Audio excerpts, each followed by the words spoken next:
Hi, my name's John, and I'm going to start to produce a series of videos on YouTube here to show people what it's like to be a chef in training. My end goal is to be an executive chef. So the first thing I kind of want to, I guess, tell you about is my view, or my views, and my experience so far. So, for whatever reason, you decide to enter this industry and you want to be a chef. And this is kind of where these videos are going to aim for, like people that want to be a chef. And yeah, so I wanted to be a chef. I started looking at schools. There was the CIA. There was, excuse me, Le Cordon Bleu. There was AI and a few other small culinary schools. The smaller culinary schools in AI were kind of a joke to me because the instructors didn't have the experience, they didn't have great equipment, and they just didn't have great foundation sort of techniques. Le Cordon Bleu is obviously very reputable, very famous, and it's the French basis, I guess, the French methods or techniques, which is pretty cool. You learn how to make stocks. The stocks in a can, garbage. Make some real stocks. Those are stocks. And then there was the CIA. The CIA is the Culinary Institute of America. Awesome, freaking awesome. It is the Harvard of culinary schools. Just way, way too expensive. Not something I can afford at this point. Who knows what'll happen?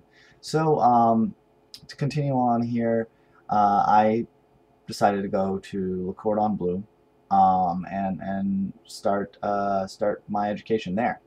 And it's a culinary school. Julie Childs went there. Definitely do your research. Check it out. I would suggest do your research first. Um, and I'm a month in. Uh, I know basic knife techniques. I know, fine julienne, those are different knife cuts. And this is more for upscale fine dining.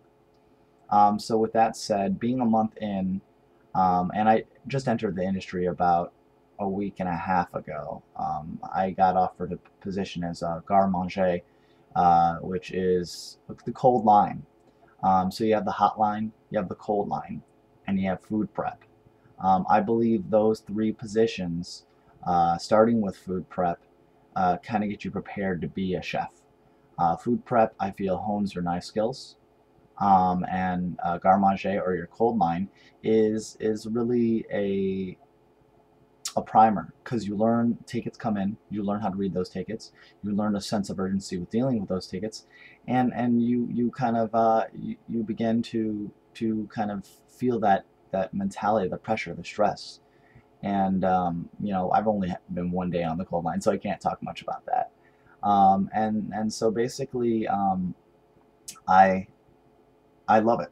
I love it. They started me out as food prep, even though they offered me the garde manger. I think they were like, okay, show me, show me. And that's another thing too.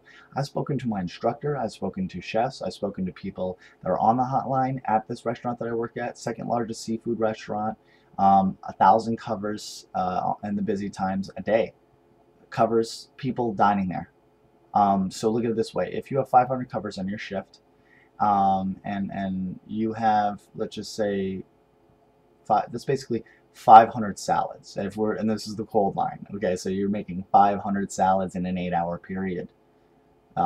Put that into context. You know what I mean? It's hard work, but it's great because it does teach you that foundation for moving up. So let's rewind here. You start food prep. You learn your knife skills. You learn how to handle things. Stand on your feet for 8 hours and cut 500 tomatoes. Cut 300 lemon wedges. Prepare 5-ounce ramekins of crab meat or whatever you're doing. You know what I mean? It's very repetitive, mindless sort of tasks after you get the hang of it. But it's great because it hones your knife skills. It teaches you how to kind of weigh things out by eye and by feel. Um, and the next step up from that would be the garde manger or the cold line. That, like I said, tickets, etc., etc.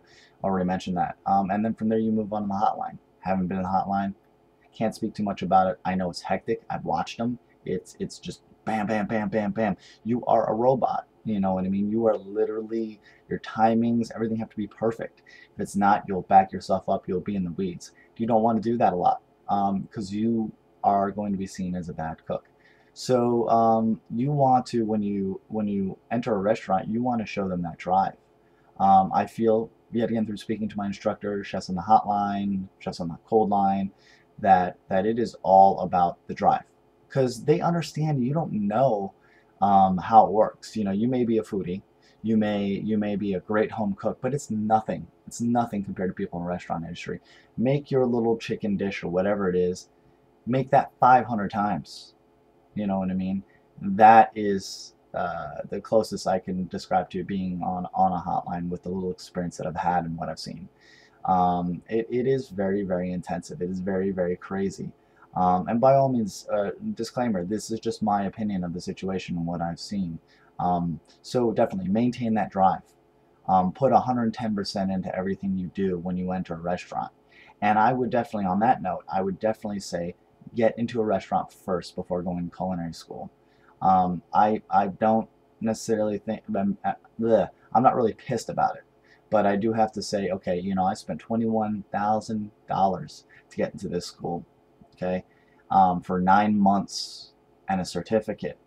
I am going to learn fine dining techniques. I've already done stock making. I know, you know, from stocks how to make mother sauces. From those mother sauces, how to make small sauces. I know how to braise. You know, I know how to poach. I know all these different cooking methods. It's great. It really is.